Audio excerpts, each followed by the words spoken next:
Pemirsa, calon presiden nomor urut 2 Prabowo Subianto mengungkap bahwa saat menjadi oposisi, Partai Gerindra lah yang mengusung Anies Baswedan hingga menjadi gubernur DKI Jakarta. Serta berlapis tentang isu kebebasan dan demokrasi yang dikekang oleh pemerintah.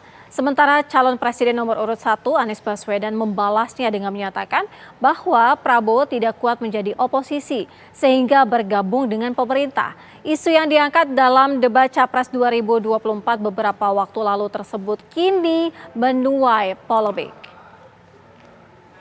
Anies ini agak berlebihan. Mas Anies mengeluh tentang demokrasi ini dan itu dan ini. Mas Anies dipilih jadi gubernur DKI menghadapi pemerintah yang berkuasa. Saya yang mengusung Bapak.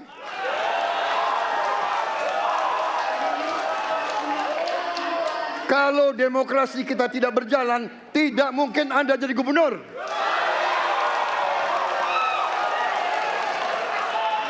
Kalau Jokowi diktator, Anda tidak mungkin jadi gubernur. Saya waktu itu oposisi, Mas Anies. Anda ke rumah saya, kita oposisi, Anda terpilih. Waktu habis, Bapak. Harap tenang, Bapak Prabowo. Baik, para pendukung kami mohon untuk tenang. Terima kasih.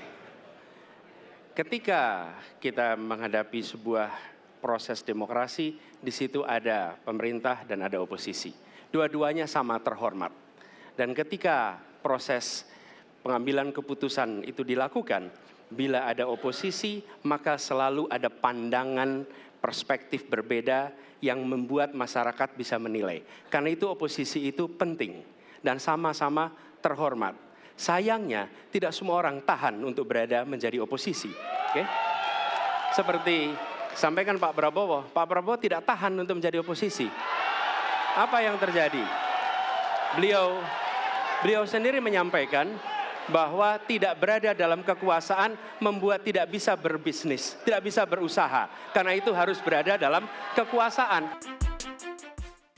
Silang pendapat tentang oposisi antara calon presiden nomor urut 1 Anies Baswedan dengan calon nomor urut 2 Prabowo Subianto menuai polemik. Para tim pemenangan kedua kandidat beradu argumen tentang oposisi. Pernyataan Anies dinilai bertolak belakang dengan partai pendukungnya, Nasdem dan Partai Kebangkitan Bangsa yang kini masih berada di dalam pemerintahan Presiden Joko Widodo. Sementara itu tudingan bahwa Anies tidak pernah berada di oposisi sejak mahasiswa dibantah keras dengan melihat rekam jejak Anies yang kerap berseberangan dengan pemerintah. Lantas bagaimana sebenarnya posisi koalisi perubahan dalam pandangan oposisi yang disampaikan Anies Baswedan? Tim TV One mengabarkan.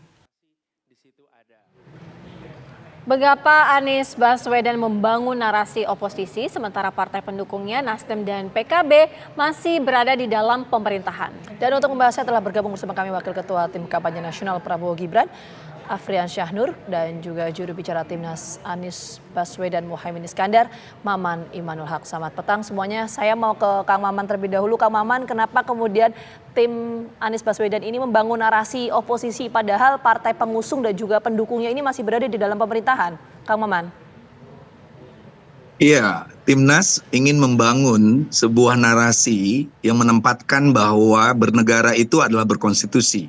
Dan konstitusi kita itu sangat menghargai perbedaan pendapat, Bhinneka Tunggal Ika dan lain sebagainya. Maka pada konteks pernyataan capres kami Pak Anies Baswedan itu adalah bahwa kalau Amin terpilih menjadi presiden dan wakil presiden, maka tentu kita akan menghormati suara-suara yang berbeda dengan pemerintah.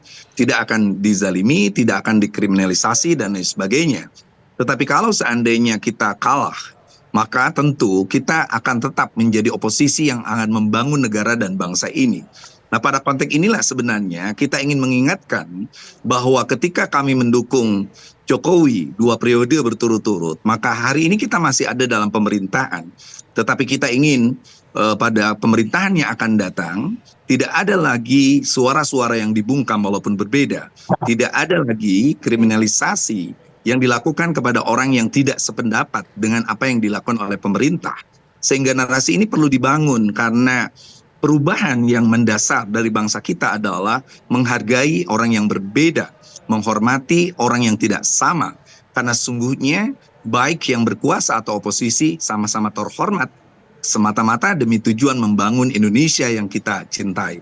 Itulah sebenarnya konteks yang ingin dibangun pada debat malam itu. Kang Maman, artinya ini juga mengkritisi bahwa pemerintah saat ini sedikit tidak berdemokrasi, mengkritalisasi tadi seperti yang Kang Maman memberitahu begitu?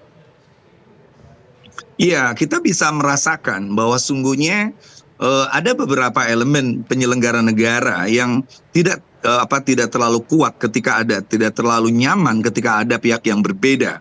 Sehingga ada anak-anak muda yang dikriminalisasi, ada suara-suara sumbang yang dianggap sebagai oposisi itu dianggap musuh negara. Ini tidak boleh terjadi, karena sungguhnya kita tahu bahwa dimanapun kita berada, semata-mata demi bangsa dan negara ini, mau berkuasa atau oposisi, tetap mendapatkan tempat yang terhormat, asal tujuannya sama, yaitu membangun Indonesia yang kita cintai ini. Makanya di ujung debat itu, Mas Anies mengatakan dengan tegas bahwa kita ingin menjauhkan apa yang disebut dengan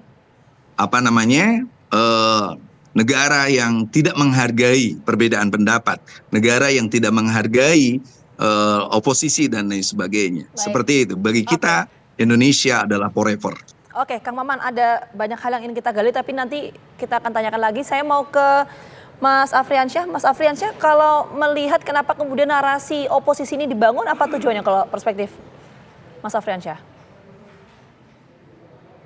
Assalamualaikum, selamat sore Mbak, Kang Maman. Saya juga ikut hadir di debat langsung di KPU ya.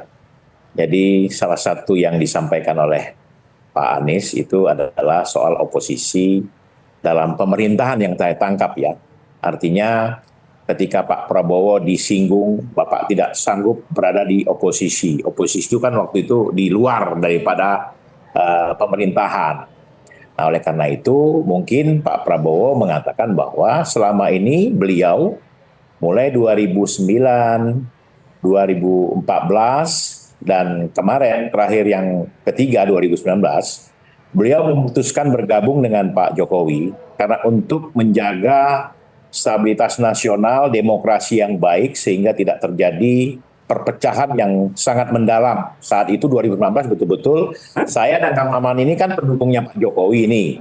Nah, memang terasa betul kami di bawah itu bagaimana beradu, artinya argumentasi yang luar biasa soal 01 dan 02 saat itu yang sangat mendalam.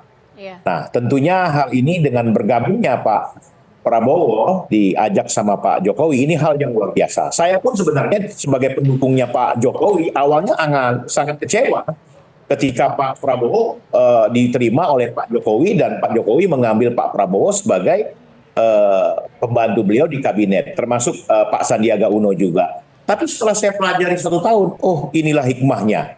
Artinya dengan jiwa besar Pak Jokowi mengajak Pak Prabowo membangun Indonesia yang besar. Kemudian Pak Prabowo pun mau membantu Pak Jokowi, ini hal luar biasa. Mas Afriansyah, artinya sebenarnya tidak perlu menjadi oposisi begitu, harus sejalan saja dengan pemerintah, walaupun tadi Mas Afriansyah juga mengatakan bahwa pertamanya juga dari diri sendiri kita menolak ya untuk menjadi terlibat dalam pemerintahan dan lebih baik pada oposisi pada awalnya. Iya, jadi pernyataan Mas Anies yang menurut saya ini kontroversi. Karena kenapa? Beliau maju diusung oleh partai yang mendukung Pak Jokowi di dalam kabinet. Yang jelas-jelas selama ini hampir sampai sekarang Pak Jokowi dituduh selalu terlibat untuk membantu Pak Prabowo dengan Mas Gibran. Nah, kalau memang betul-betul ingin jelas posisi kita, ya sehingga nanti kalau menuduhnya pun jelas, ya saya berpikir bahwa Mas Anies berpikir harusnya dia harus bersyukur karena partai yang mengusung beliau itu Nasdem dan PKB itu ada di dalam kabinetnya Pak Jokowi. Jadi oposisi yang bagaimana? Sementara kita mau bicara oposisi, tapi partai pendukung Mas Anies ada di Pak Jokowi. Jadi saya melihat ini tidak arif ya. Retorika yang dibangun oleh Anies Baswedan ini sangat bertolak belakang dengan apa yang dia inginkan. Kan begitu. Jadi saya terus terang dengan teman-teman PKB, Nasdem bersahabat semua kita. Mulai dari awal 2014, 2019 ya kita sama-sama. Tapi ketika terjadi pembelahan PKB mendukung Mas Anies, kemudian Nasdem mendukung Mas Anies, nggak apa-apa, kita ketawa-tawa aja. Yang penting janganlah membuat narasi-narasi yang memecah belah bangsa. Oke. Oposisi apa yang diinginkan oleh Anies Baswedan? Oke, Mas Ya kan? Ardiansyah. Kalau memang mau mengkritisi pemerintah, silakan berada di luar kabinet. Karena kabinet ini di dalamnya sendiri kalau kita berada, menurut saya tidak objektif juga kita bisa menilai gitu. Jadi saya pikir omongan Mas Anies itu blunder dan sangat tidak mengenakan buat teman-teman yang berada di Mas Anies saat ini yang berada di kabinetnya Pak Jokowi. Ini yang menurut saya begitu, Mbak. Oke, Mas Afriansyah, kita tangkap poinnya. Nanti saya mau minta tanggapan dari Kang Maman, tapi kita jeda dulu ya. Kabar Petang akan mulai hadir saat lagi untuk Anda. Tetap bersama kami.